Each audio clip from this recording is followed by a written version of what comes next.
നമസ്കാരം. പ്രധാന വാർത്തകൾ.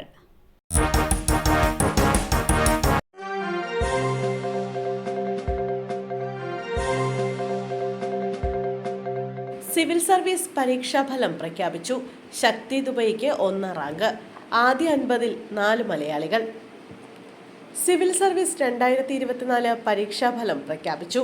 യൂണിയൻ പബ്ലിക് സർവീസ് കമ്മീഷൻ നടത്തിയ കഴിഞ്ഞ വർഷത്തെ പരീക്ഷയുടെ ഫലമാണ് പ്രസിദ്ധീകരിച്ചത്. ശക്തി ദുബൈക്ക് 1 റാങ്ക് ലഭിച്ചു. ആദ്യ 50 റാങ്കുകളിൽ 4 മലയാളികൾ ഉള്ളതായാണ് പ്രാഥമിക വിവരം. ആദ്യ 100 റാങ്കുകളിൽ 5 മലയാളി വനിതകളും ഉൾപ്പെട്ടിട്ടുണ്ട്. ആദ്യ 5-ൽ 3 വനിതകളാണ്. ആദ്യ 2 റാങ്കുകളും വനിതകൾക്കാണ്. 1 റാങ്ക് നേടിയ ശക്തി ദുബൈ UP പ്രയാഗ്രാജ് സ്വദേശിയാണ്. IAS, IFS, IPS, central service group A, group B സർവീസുകളിലേക്കാണ് പരീക്ഷ നടത്തിയത്. നിയന്ത്രണം വിട്ട കാർ പോലീസ് ജീപ്പിലിടിച്ച് തലകീഴായി മറിഞ്ഞു. 2 പോലീസുകാർക്കും 2 യാത്രക്കാർക്കും പരിക്ക്. ഇന്ന് രാവിലെയാണ് അപകടമുണ്ടായത്. രാമനാട്ടുകര നിസ്സരി ജംഗ്ഷനിൽ വെച്ചാണ് അപകടമുണ്ടായത്. ഇടിയുടെ ശക്തിയിൽ കാർ തലകീഴായി മറിഞ്ഞു. ഇന്നലെയും സമാനമായ രീതിയിൽ ഒരു അപകടമുണ്ടായിരുന്നു. അമിത വേഗത്തിൽ സ്വകാര്യ ബസ്സിനെ മറികടന്നെത്തിയ കാർ എതിരെ വരികയായിരുന്ന ഓട്ടോറിക്ഷ ഇടിക്കുകയായിരുന്നു. കൊല്ലം പുനലൂർ നെല്ലിപ്പള്ളിയിൽ വെച്ചാണ് അപകടമുണ്ടായത്. ഓട്ടോറിക്ഷ ഡ്രൈവർ മരിച്ചു. പത്തനാപുരം കടക്കാമൺ സ്വദേശി മഹേഷാണ് മരിച്ചത്. ഇടിയുടെ ആഘാതത്തിൽ ഓട്ടോറിക്ഷ പൂർണ്ണമായും തകർന്നു. ആമയൂർ കൂട്ടക്കൊലപാതകം. പ്രതി റജികുമാറിന്റെ വധശിക്ഷ സുപ്രീം കോടതി റദ്ദാക്കി. ആമയൂർ കൂട്ടക്കൊലപാതക കേസിൽ പ്രതി റജികുമാറിന്റെ വധശിക്ഷ സുപ്രീം കോടതി റദ്ദാക്കി. ഭാര്യയെയും 4 മക്കളെയും കൊലപ്പെടുത്തിയ കേസിലാണ് നടപടി. പ്രതിക്ക് മാനസാന്തരം സംഭവിച്ചെന്ന് വിലയിരുത്തിയാണ് സുപ്രീം കോടതിയുടെ നടപടി.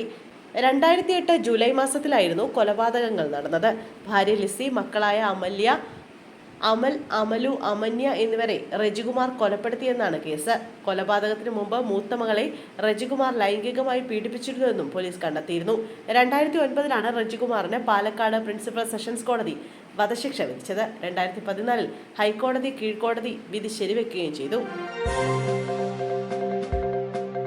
കോട്ടയത്ത് പ്രമുഖ വ്യവസായിയും ഭാര്യയും വീടിനുള്ളിൽ മരിച്ച നിലയിൽ. ഒരാളെ സംശയം. കോട്ടയം തിരുവാതുക്കലാണ് ദമ്പതികളെ വീടിനുള്ളിൽ മരിച്ച നിലയിൽ കണ്ടെത്തിയത്. തിരുവാതുക്കൽ സ്വദേശികളായ വിജയകുമാർ, മീര എന്നിവരാണ് മരിച്ചത്. വീടിനുള്ളിലെ മുറിയിലാണ് മൃതദേഹങ്ങൾ കണ്ടെത്തിയത്. വീട്ടിലെ ജോലിക്കാരി രാവിലെ എത്തിയപ്പോൾ 2 പേരെയും മരിച്ച നിലയിൽ കണ്ടെത്തുകയായിരുന്നു. തുടർന്ന് നാട്ടുകാരെ വിവരമറിയിച്ചു. പോലീസ് സ്ഥലത്തെത്തി ഇൻക്വസ്റ്റ് നടപടികൾക്ക് ശേഷം മൃതദേഹം പോസ്റ്റ്മോർട്ടത്തിനായി കൊണ്ടുപോയി. ദേഹത്ത് മുറിവേറ്റ പാടുകളുള്ളതിനാൽ മരണത്തിൽ ദുരൂഹതയുണ്ടെന്നാണ് പോലീസ് സംശയം.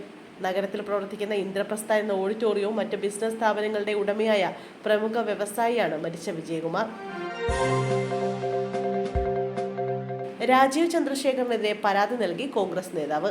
ഹൈക്കോടതി ഉത്തരവ് ലംഘിച്ച് ഗുരുവായൂർ ക്ഷേത്ര പരിസരത്ത് റീൽസ് ചിത്രീകരിച്ചതിന് BJP സംസ്ഥാന അധ്യക്ഷൻ രാജീവ് ചന്ദ്രശേഖറിനെതിരെ പരാതി.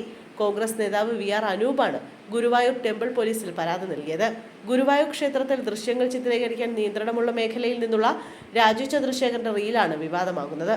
ക്ഷേത്ര ദർശനം നടത്തുന്നതിന്റെ ദൃശ്യങ്ങളാണ് റീൽസായി രാജീവ് ചന്ദ്രശേഖർ തന്നെ പങ്കുവച്ചത്. വീഡിയോ ശ്രദ്ധയിൽപ്പെട്ടിട്ടില്ലെന്നും പരിശോധിക്കട്ടെ എന്നുമാണ് ഗുരുവായൂർ ദേവസ്വം അഡ്മിനിസ്ട്രേറ്ററുടെ പ്രതികരണം. ഹൈക്കോടതിയിൽ ബോംബ് ഭീഷണി. സുരക്ഷ ശക്തമാക്കി. കേരള ഹൈക്കോടതിയിൽ ബോംബ് ഭീഷണി സന്ദേശം. ബോംബ് ഭീഷണി സന്ദേശം ലഭിച്ചതിനെ തുടർന്ന് കൊച്ചിയിലെ ഹൈക്കോടതി കെട്ടിടത്തിലും പരിസരത്തും പോലീസ് സുരക്ഷ ശക്തമാക്കി. ഇന്ന് ഉച്ചയോടെയാണ് ഇമെയിലായി ബോംബ് ഭീഷണി സന്ദേശം എത്തിയത്. തുടർന്ന് പോലീസ് നടത്തിയ പരിശോധനയിൽ സംശയകരമായ ഒന്നും കണ്ടെത്താനായില്ല. ബോംബ് ഭീഷണിയുടെ പശ്ചാത്തലത്തിൽ ഹൈക്കോടതിയിൽ പോലീസ് നിരീക്ഷണം ശക്തമാക്കിയിട്ടുണ്ട്. തീരുമാനമായത് മുഖ്യമന്ത്രിക്ക് നൽകിയ അപേക്ഷയിൽ. TP വധക്കേസ് കുറ്റവാളി അണ്ണൻ സിജിത്തിന്റെ പരോൾ കാലാവധി നീട്ടി. 30 ദിവസത്തേക്ക് ജയിൽ DGP അടിയന്തര പരോൾ നൽകിയിരുന്നു. ബന്ധുവിന്റെ മരണത്തെ തുടർന്നാണ് അന്ന് പരോൾ നൽകിയത്. വീണ്ടും 15 ദിവസം കൂടി പരോൾ നീട്ടി നൽകണമെന്ന് മുഖ്യമന്ത്രി പിണറായി വിജയന് നൽകിയ അപേക്ഷയിലാണ് സർക്കാർ ഉത്തരവിട്ടിരിക്കുന്നത്. നേരത്തെ കേസിലെ മുഖ്യപ്രതി കൊടിസുനിക്കുൾപ്പെടെ പരോൾ അനുവദിച്ചത് KK രമ ചോദ്യം ചെയ്തിരുന്നു. TP ചന്ദ്രശേഖരൻ വധക്കേസ് പ്രതികൾക്ക് ഇഷ്ടം പോലെ പരോൾ കിട്ടുന്നതിനെതിരെ ഭാര്യയും MLAയുമായ KK രമ നിയമസഭയിലാണ് ചോദ്യം ചെയ്തത്. മലപ്പുറം പൊന്നാനിയിൽ നിന്ന് കാണാതായ 3 കുട്ടികളെയും കണ്ടെത്തി.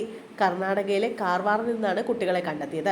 കുട്ടികളെ നാട്ടിലേക്ക് കൊണ്ടുവരാനുള്ള ശ്രമം തുടങ്ങി. ഞായറാഴ്ച മുതലാണ് 3 പേരെയും കാണാതായത്. കുട്ടികളെ കണ്ടെത്താനുള്ള അന്വേഷണത്തിനിടെയാണ് കാർവാറിൽ നിന്ന് കണ്ടെത്തിയത്. പൊന്നാനി സ്വദേശികളാണ് 3 പേരും. 3 പേരും 10ാം ക്ലാസ് വിദ്യാർത്ഥികളാണ്.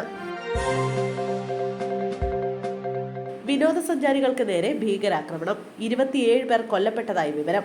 അമിത്ഷാ കാശ്മീരിലേക്ക്. ജമ്മു കാശ്മീരിലെ പഹൽഗാമിൽ വിനോദസഞ്ചാരികൾക്ക് നേരെയുണ്ടായ ഭീകരാക്രമണത്തിൽ 27 പേർ കൊല്ലപ്പെട്ടതായി സ്ഥിരീകരിക്കാത്ത റിപ്പോർട്ടുകൾ. രാജസ്ഥാനിൽ നിന്നെത്തിയ വിനോദസഞ്ചാരികൾക്ക് നേരെയാണ് ആക്രമണമുണ്ടായത്. നിരവധി പേർക്ക് പരിക്കേറ്റു.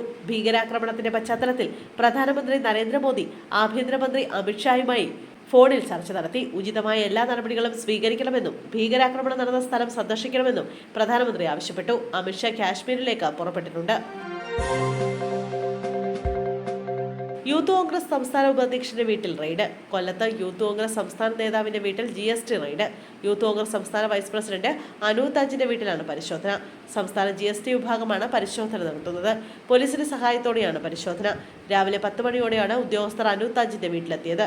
എന്താണ് പരിശോധനയിലേക്ക് നയിച്ച കാരണമെന്ന് സംബന്ധിച്ച് ഇതുവരെ വ്യക്തത വന്നിട്ടില്ല. പരിശോധന തുടരുകയാണ്.